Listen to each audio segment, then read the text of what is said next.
గుంటూరులోని ఓ జ్యువెలరీలో అక్రమ దాడులతో బంగారం వెండి చోరీ జరిగింది. ఒకే ప్రాంతానికి చెందిన అన్నదమ్ములు శ్రీనివాసరావు, నాగ సురేష్ కలిసి వ్యాపారం చేస్తున్నారు.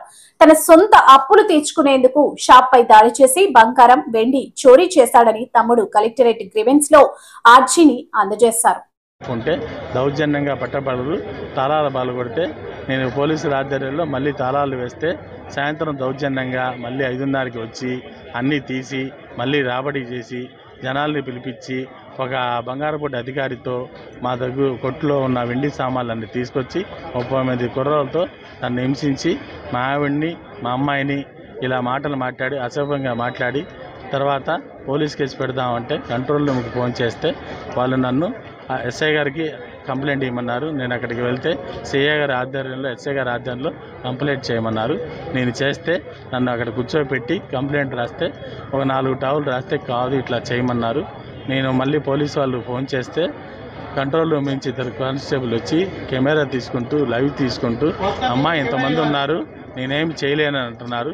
నాకు ఎటువంటి సహకారం అందలేదు. నాకు అన్యాయం జరుగుతుంది. నాకు ఒంట్లో బాగాలేదు.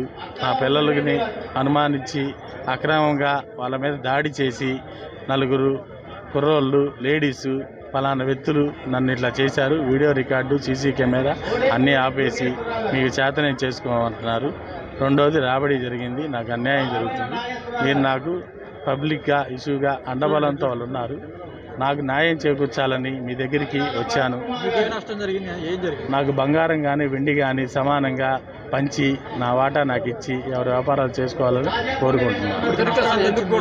ఏమండి ఎందుకు కూడా అంటే నాన్నగారు చనిపోయిన కాడి నుంచి అకౌంట్ పరంగా నాకు ఆరోగ్యరీత్యా బాగోలేదని అగ్రిమెంట్ రాసుకున్నాము. ఆ అగ్రిమెంట్ కాగితం ప్రకారం బంగారం అడిగితే నాకు లెక్కలేదు. సీసీ కెమెరా వేసి కుర్రోళ్ళు మార్చేసి వేరే కుర్రోళ్ళు తీసుకొని ఆ ఆధ్వర్యంలో లేనిపోయిన మాటలు అసభ్యంగా మాట్లాడి మా ఆవిడ మా అమ్మాయి వెళ్తే వాళ్ళ అబ్బాయి వాళ్ళ ఆవిడని కూర్చోబెట్టి మమ్మల్ని రావద్దని నానా మాటలు మాట్లాడి చేస్తే కంప్లైంట్ ఇస్తే అప్పుడు తీసుకోలేదు, ఇప్పుడు తీసుకోలేదు.